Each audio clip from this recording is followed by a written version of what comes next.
자, 안녕하십니까. 직장인입니다.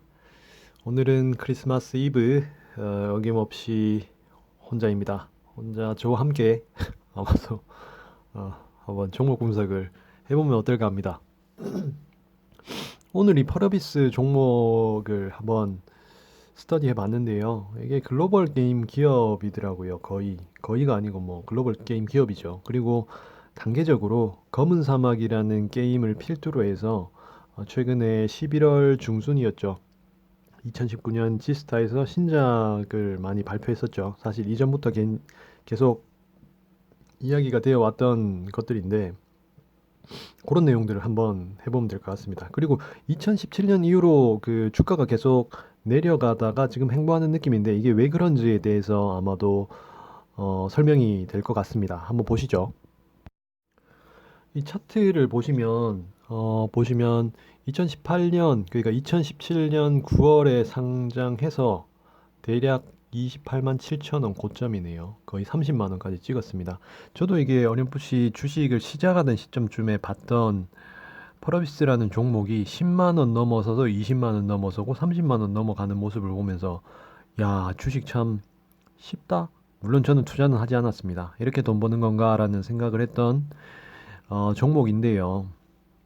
보시면 대략 2018년도 1월, 3월에 고점을 찍고 횡보하는 듯 하다가 2018년 대략 4월 정도에 이 바닥을 한번 다지는 것처럼 보입니다. 그리고 난 다음에 다시 횡보하는 느낌으로 가고 있고 지금은 과연 상향할지 아니면 다시 한번 바닥을 한번 찍고 올라갈지 그런 방향을 잡아가는 모습인 것 같습니다.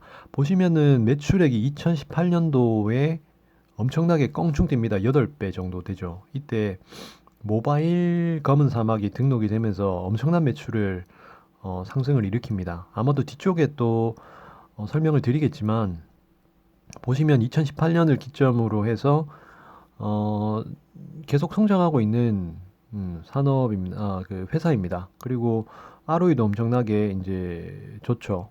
예, 돈도 잘 벌고 있습니다. 처음에 2018년도에 PBR이 대략 10배 정도 되다가 지금은 수익이 많이 나면서 돈을 많이 벌어들이고 있으면서 PBR도 많이 떨어진 거를 확인할 수가 있습니다. 보시면 이 펄어비스가 2019년 3월 25일 날에 저점을 찍었더라고요. 그래서 2019년 3월 25일 이때를 기점으로 해서 현재까지 외국인 기관이 지속적으로 매집을 하고 있는 걸로 보입니다. 주가가 지금 횡보하는 느낌인데 대략 22만 5천 원에서 찍고 다시 한번 바닥을 찍고 그리고 지금 다시 한번 하락하다가 살짝 멈추는 느낌이죠. 여기서 다시 바닥을 한번 더 확인하고 갈 수도 있겠지만 그런 것 치고는 사실 매집이 많이 되어 있긴 한 것 같아요. 외국인도 그렇고 기관도 그렇고. 그래서 아마도 하락을 한다면 대략 뭐 17만 원, 아니죠. 15만 원, 16만 원 선에서까지 이제 바닥을 다시 한번 확인할 수 있겠지만 여튼 여기서 어떻게 될지는 조금 두고 봐야 될 것 같습니다. 하여튼 매집을 많이 했다. 그리고 횡보하는 느낌이다. 그리고 앞으로에 따라서 올라갈지 내려갈지를 결정할 것 같다라고 정리할 수 있을 것 같습니다. 사실 앞서 말씀드렸지만 이 펄어비스라는 게임 회사는 지속적으로 성장하고 있는 회사입니다. 그래서 보시면은 전년 동기 대비 15% 정도 증가한 매출액이 1344억 원. 근데 영업이익은 35% 정도 하락해서 대략 400억 원 정도 기록했다라고 공시가 떴었죠. 11월 중순에. 그리고 전년 동기 대비 14% 하락한 445억 원으로 집계됐다. 이러한 이유로는 플랫폼 다각화와 서비스 지역 확대를 지속했지만 영업 부진의 이유로는 비용 증가와 신작 부재 속의 경쟁사들의 하반기 신작 출시로 인한 수익성 악화. 그러니까 더 재미난 다른 경쟁사들의 게임이 막 출시되면서 검은 사막에서 사람들이 돈을 덜 쓰기 시작했다. 그래서 이를 글로벌 진출과 출시할 신작 3종으로 극복해 나갈 계획이라고 밝혔다라고 합니다. 이게 컨퍼런스 콜 11월 14일인가 그때 이제 발표한 내용들을 정리한 겁니다. 그래서 3분기 검은 사막 시장 다각화, 기존 유저 이탈 방지 주력한다라고 하고 있습니다. 보시면은 제가 이 뒤에 설명을 드리겠지만 국내에서는 모벨도 출시를 하고 했지만 미국이라든지 북미, 유럽 이런 쪽은 오히려 더 이제 콘솔 게임 그 마이크로소프트의 뭐 엑스박스라든지 일본 같은 경우는 플레이스테이션 4 이쪽으로도 먼저 게임을 출시를 한다고 합니다. 이러한 이유들은 뒤에 좀 더 차차 설명을 드리겠지만 이제 서비스 확대와 신작 출시에 따른 인력 충원이 지속되었고 인건비가 2배 이상 증가했다고 하죠. 그리고 플레이스테이션 4 출시로 마케팅 비용이 전년 동기 대비 대략 60% 늘어서 100억 원으로 집계됐다. 그래서 기존 IP 기반으로 글로벌 시장 출시와 콘솔 게임 출시 외에 이렇다 할 신작 출시가 부재했던 상황이라 가식적인 이익 창출 역시 미진했던 것으로 풀이된다. 이 앞쪽 내용들은 좀 브리핑이라고 보시면 될 것 같은데 그리고 이 뒤쪽에서 또 상세하게 설명드리겠지만은 11월 14일 지스타에서 4종 신작 공개하면서 분위기 반전을 나서는 모습이다라고 했습니다. 첫 번째로 검은 사막의 어떤 배틀로얄 타입의 어떤 게임인 섀도우 아레나, 플랜 A, 그리고 도깨비, 붉은 사막 총 4개 차세대 엔진을 기반해 PC와 콘솔 두거지로 출시될 예정이다. 글로벌 시장의 다양한 플랫폼 기반한 게임 출시로 미래 환경 변화에 노력하는 한편 전 세계 유저를 통한 세계 시장 진출에도 더욱 속도를 낼 전망이다라고 하고 있습니다. 뒤에 매출되는 그 비율을 보시면 이게 무슨 말인지 훨씬 더 와닿으실 겁니다. 어쨌든 신작 4개지를 준비하고 있다. 이 11월 14일 분기 보고서를 보면은 국내 시장은 보시면 온라인 게임이랑 모바일 게임이 독보적입니다. 특히 모바일 게임의 성장률을 보시면 2017년도에는 40%, 성장률이 18년도에는 8%, 이제 성장률이 점점 둔화되고 있긴 하죠. 하지만은 엄청나게 독보적으로 가장 큰 매출액을 보이고 있죠. 콘솔 게임 같은 경우에는 성장률은 큰데 시장 규모 자체는 작죠. 우리나라 같은 경우는 현재로서는 모바일 게임, 온라인 게임 두 개가 매출액이 가장 큰데 모바일 게임이 최근에 엄청나게 성장을 했다. 그에 비해 오른쪽에 있는 세계 게임 시장의 규모를 보시면 PC 게임이랑 콘솔 게임 그리고 모바일 게임 이 세 개가 2015년도, 16년도에 보면은 비슷하게 큽니다. 그 차이점이라면은 콘솔 게임이 유독 더 크죠. 아마도 세계 게임이라면 북미, 유럽, 그리고 일본 요런 쪽이라고 볼 수 있을 것 같은데 성장률은 모바일 게임이 마찬가지로 2017년, 16년, 18년 뭐 20%, 15% 여전히 빠르게 성장하고 있지만 콘솔 게임이 마찬가지로 큰 시장 비율을 가지고 있다라고 볼 수 있습니다.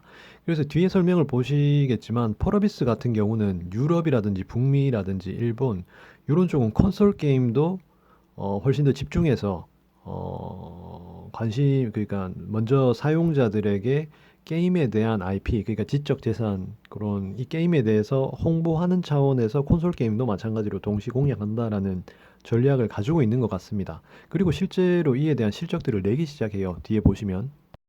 저도 이 펄어비스라는 회사를 좀 더 분석하면서 좀 더 놀랐던 거는 이 전략을 보시면 검은 사막이라는 이 훌륭한 작품을 가지고 지역에 나누어서 어떻게 공략할지를 좀 전략을 정한 것 같아요. 보시면은 온라인 게임, PC 게임은 전 세계적으로 다 이렇게 2014년부터 18년까지 이렇게 공급을 했던 거고, 모바일 게임은 한국이랑 대만, 일본 먼저 이렇게 공략을 했고요. 그리고 엑스박스 1이라든지 플레이스테이션 4 같은 콘솔 게임 같은 경우 이제 모바일 게임을 출시하기 전에 북미, 유럽, 아시아라면 아마도 일본일 가능성이 높겠죠. 뭐 요쪽에 그러니까 콘솔 게임을 먼저 공략을 했습니다. 보시면 2019년 3월 엑스박스 1을 정식 출시했고 2019년 8월에도 북미 유럽 쪽에 그리고 일본 등 아시아 지역에 플레이스테이션 4 버전을 정식 출시했고 그러니까 모바일 게임을 아직 출시를 하지 않았던 거예요. 그리고 지금 이슈가 되는 것이 2019년 12월 11일에 영어를 포함한 총 9개 언어로 검은 사막 IP의 인지도가 높은, 그러니까 콘솔 게임으로 북미, 유럽, 아시아 지역 등 150여 개국에 이 검은 사막 모바일 게임이 알려졌다는 거죠. 그리고 출시가 됐어요. 지금 12월 11일 날. 오늘 24일이니까 출시가 돼서, 근데 요 당시에 파악되기로 300만 명을 돌파할 정도로 출시 전부터 글로벌 유저들로부터 큰 관심을 받고 있다라는 상황입니다. 그러니까 모바일 게임 출시된 지 대략 뭐 15일 정도 됐네요.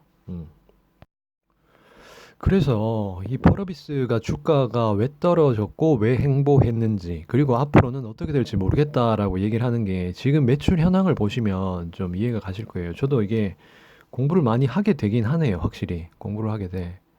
잠깐, 저기 구독과 좋아요, 그리고 뭐 관심 있는 회사 같은 것들 좀 적어주시면 저도 좀 공부해서 좀 분석한 거 좀 올려볼 테니까 좋아요와 구독 좀 눌러주시고. 잠깐, 자, 다시 한번 보시면 모바일 비중이, 그러니까 주요 제품의 현황 먼저 보시죠. 이게 제10기, 11기가 있는데 11기가 2019년이고 제10기가 이제 2018년입니다.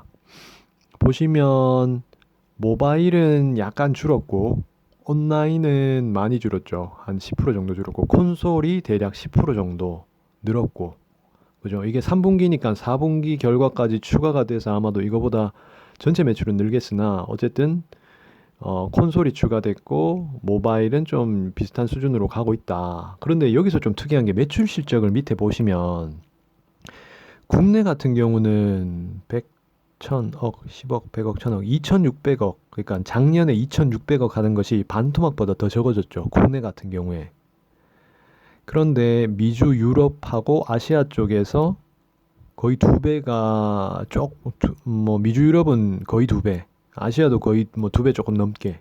그러니까 전체 매출은 줄지 않았으나 국내 매출은 반토막 이하로 떨어졌고, 그래서 이게 전체 합계가 더 늘었는데, 만약에 이때 미주, 유럽이라든지 아시아 쪽에서 더 늘어나 주지 않았다라면 펄어비스 주가는 더 떨어졌겠죠. 그러니까 주가의 방향은 기존 시장을 지킬 수 있을 것인가, 얼마나 지킬 수 있을 것인가, 그리고 전체 매출액을 얼마나 키울 수 있을 것인가. 앞서 말씀드렸다시피 미주, 유럽 쪽은 컨솔만 먼저 출시를 했죠. 그런데 모바일 게임은 12월 11일에 출시가 되었고, 뒤에 조금 더 얘기가 있겠지만 과연 미주, 유럽 쪽에서 모바일 매출이 얼마나 많이 늘어나서 이 전체 매출을 띄워줄지, 요게 펄어비스 앞으로의 주가에 직접적인 영향을 줄 것이다 라고 보고 있습니다. 그리고 펄어비스 같은 경우에는 검은 사막만 계속 이렇게 했잖아요. 하고 있잖아요. 그래서 신작, 그러니까 국내 사용자, 국내 게이머들도 사실 검은 사막 너무 재밌고 좋지만 새로운 게임에 대한 어떤 신선함을 계속 갈구하고 있을 거예요. 그러다 보니까 신작 모멘텀이, 새로운 게임이 나와야지 거기서 또 돈을 써주지 않습니까, 사람들이. 그래서 신작 모멘텀 하는 건데, 이 펄어비스가 전체 매출액, 기존 시장 지키는 거, 그리고 앞으로의 새로운 게임, 그것이 이 주가에 영향을 줄 것이다라고 조사하다 보니까 좀 재미있는 이렇게 기사가 있어서 이게 봤는데, 펄어비스 같은 경우에 이제 북미 쪽에서는 넥슨, 넷마블, NC소프트, 이 모든 게임 회사들이, 이제 국내의 굴지의 게임 회사들도 미국 땅에서는 유독 실패를 하고 고전을 했다고 합니다. 뭐 실패까지는 아니지만 고전을 했다고 합니다. 근데 앞서 말씀드린 것처럼 미국이랑 유럽 쪽에 12월 11일 날, 11일 날 모바일 게임에 올렸고, 생각보다 인기가 좋아서 모바일 글로벌 판을 냈을 때 싱가포르와 필리핀 같은 경우는 인기 순위 1위, 그리고 동남아시아, 유럽 쪽에서도 순위권 안에 들어갔고, 하지만 매출 순위는 아직 인기 순위만큼 두각을 나타내고 있지는 못하다. 그러니까 이 특이사항으로 우리나라 사람들은 특히 뭐 리니지 얘기하면은, 우리나라 사람들은 돈을 일단 먼저 퍼부어서 그 좀 과시하는 것들이 크지 않습니까? 그런데 이 북미라든지 유럽 지역 이용자들은 게임을 어느 정도 살펴본 뒤 가금을 하는 성향이 있는 것으로 보이고, 그러한 성향 때문에 이제 인기만큼의 어떤 매출 순위가 펄어비스의 검은 사막 게임에 대한 매출 순위가 높게 잡히지 않는다라고 이렇게 얘기를 하고 있는 거거든요. 그래서 이 미국 같은 경우는 중국 다음으로 게임 시장이 큰 만큼 펄어비스가 미국에서 선전하면 기존 출시국에서 검은 모바일 매출 순위가 하락되는 걱정을 덜 수 있을 것으로 보인다. 아까 앞에서 보셨지만 국내 매출 경우는 반토막이 났죠. 지금 한국 구글 플레이가 매출 순위가 14위로 집계됐고 1년 전에 비하면 10계단 정도 떨어졌다. 그래서 그런 것이죠. 그리고 주력 게임으로 이건 좀그 펄어비스에 대해서 또 다르게 좋게 보는 부분인데 PC판과 콘솔판으로 운영 노하우를 쌓은 셈이기도 하다. 그러니까 콘솔 게임, 이 게임의 테크트리, 그러니까 국가별로 어떤 테크로 이 게임을 선전하고 출시해야 되는지에 대해서 다양한 경험을 쌓고 있다라는 얘기를 하고 있습니다. 그래서 이게 참고사항으로 그 증권사에서 이렇게 얘기하고 있는 것들을 보면 제가 앞선에서 이렇게 정리했던 내용들이기도 한데 결국에는 NH투자증권에서 12월 10일이죠. 말씀드린 것처럼 콘솔 버전의 북미 유럽 지역 성공으로 미뤄볼 때 검은 사막 모바일의 글로벌 버전 매출도 일정 수준 이상으로 기록할 것으로 전망된다. 다만 성과가 부진할 경우 2020년 상반기 실적 둔화는 불가피할 것으로 전망한다. 제가 뭐 사실 요 내용을 보고 난 다음에 앞쪽에 그 정리를 한 내용이기도 하지만 어, 요 이제 4분기 실적이 얼마나 잘 나오느냐에 따라서 이제 국내에서도 더 이상 매출이 떨어지지 않고 이 떨어진 매출에 대해서는 다른 세계 이제 북미 유럽 쪽에서 얼마나 그 부족분을 커버해 줄 것인지 그런 얘기를 하고 있고 그리고 신작 모멘텀들을 내세워서 이제 주가가 더 올라갈 것이다. 그런데 2020년도는 상반기는 좀 낮고 하반기는 높다라는 얘기를 하고 있죠. 그리고 이 밑에 같은 경우는 유안타증권에서 제가 쭉 말씀드렸던 이제 펄어비스에서 온라인 모바일 콘솔로의 플랫폼 확장을 성공한 국내 유일의 회사이다. 그래서 이런 것들로 대단하다. 그리고 뭐 잘 될 것 같다. 뭐 이런 정도 얘기를 하고 있습니다. 지스타에서 나왔던 이 게임 내용인데요. 보시면 펄어비스가 지스타 인터뷰를 했던 내용인데 첫 번째로 제일 오른쪽에 있는 그림 섀도우 아레나 2020년 상반기 글로벌 동시 출시될 예정이고 두 번째 붉은 사막 같은 경우에 제일 왼쪽에 있는 그림 그리고 도깨비는 왼쪽에서 두 번째 그리고 플랜 8이라는 이 게임은 그 다음으로 출시될 예정이라고 합니다. 게임이 이제 출시될 순서가 대략 그렇다고 하네요. 그래서 뭐 게임 종류가 보면 아시는 분들은 아실 거예요. 섀도우 아레나라는 게임은 50명의 이용자가 경쟁에 최후의 1인을 가리는 근접전 형태의 액션 배틀로얄 게임이다. 검은 사막의 컨텐츠를 액션 게임에 더 가깝게 진화시킨 게임으로 PC 플랫폼으로 지스타 시연을 준비했다. 그러니까 이게 배틀로얄 게임 있잖아요. 최근에 이름이 기억 안 나네. 재밌을 것 같아요. 뭐 어떨지는 두고 봐야 되겠지만 2020년 상반기에는 나올 걸로 예상을 하고 있죠. 두 번째로 공개된 게임은 플래닛. 이게 아마도 엑소수트 MMO 슈터 게임이라고 하네요. 그래서 뭐 어떤 게임인지는 뒤에 조금 얘기가 있었던 것 같은데 네, 일단 두 번째는 요렇다. 도깨비 게임은 수집형 오픈 월드 MMO 게임. 마찬가지로 콘솔과 PC 출시를 우선으로 제작한다. 네 번째는 붉은 사막. 검은 사막이 후속작이라고 얘기를 하는데 아마도 그래픽이나 비주얼이 엄청 더 이제 개선된 그런 형태의 게임이라고 합니다. 여기서 분명한 거는 신작 모멘텀이라는 게 왜 신작 모멘텀이냐면 이 검은 그러니까 펄어비스 같은 경우에는 대표적인 사례지만 게임 하나로 지금 2019년 기준으로 5,600억을 벌고 있어요. 물론 조금 그 상승되는 추세가 줄긴 하지만 이 세 개 게임 내지는 이 네 개 게임 중에서 한 개가 요거 반타작만 해도 반 정도만 매출을 내줘도 엄청난 거죠. 만약에 이게 네 개 다 검은 상황만큼 대박이 났다. 그럼 회사가 4배가 커지는 거예요. 매출액이. 그러니까 이게 신작 모멘텀 한다라는 얘기가 없을 수가 없죠. 당연히 있을 수밖에 없죠. 음. 요거는 그냥 제가 얘기하고 싶어서 조금 넣은 기사인데 저도 뭐 아재 나이 뻘이긴 해서 그 리니지 게임 컴퓨터로도 많이 하고 모바일 게임으로도 많이 했었거든요. 근데 뭐 아시는 분은 아시겠지만 리니지가 이제 현질하는 걸로 유명한 게임이잖아요. 그리고 그 모바일 사이버 머니를 현질할 수 있게끔 해주는 그런 여러 사람들 불법 작업장이라든지 그러니까 돈 없고 힘 없는 그런 일반 유저들은 게임하기가 어렵도록 하는 그런 사이버 머니를 모으는 뭐 속된 말로 작업장 뭐 이런 게 있는데 기사를 좀 찾다 보니 펄어비스 같은 경우에 검은 사막 불법 작업장 강력 제재 호평이라고 얘기가 돼 있어요. 보시면 그러니까 보통 이런 작업장이라고 하는 이런 거를 실행할 수 있을 정도의 그러니까 실행할 수 있을 정도의 규모를 가지고 있는 사람들은 대체로 고액 결제자가 맞는 것 같거든요. 그러다 보니까 고액 결제자의 경우는 제재를 잘 당하지 않는다는 불신도 존재한다. 그러니까 게임사 운영진에 대한 돈 없는 사람들, 그러니까 일반 유저들이 좀 불신을 한다는 거죠. 그러다 보니 이게 게임이라는 게 그러니까 저도 NC소프트 얘기가 안 나올 수가 없는데 처음에는 재밌게 시작했다가 결국에는 그런 시스템이 점점 더 체계가 이제 굳건해지면서 일반 유저들도 즐겁게 할 수 있는 그런 분위기가 있어야 되는데 그래야지 이제 그 게임 생태계가 그 세계관이 돌아가는 거지 않습니까? 잘 나가는 사람도 있지만 그냥 뭐 엄청나게 좋은 아이템이 아니더라도 그럭저럭 게임을 즐길 수 있는 그런 분위기가 만들어져야 되는데 그런 지속성이 이제 NC소프트 리니지 게임 같은 거는 좀 있냐. 하지만 펄어비스는 이런 것들에 대해서 강력 제재를 갖고 호평을 받았다라는 얘기를 하고 있거든요.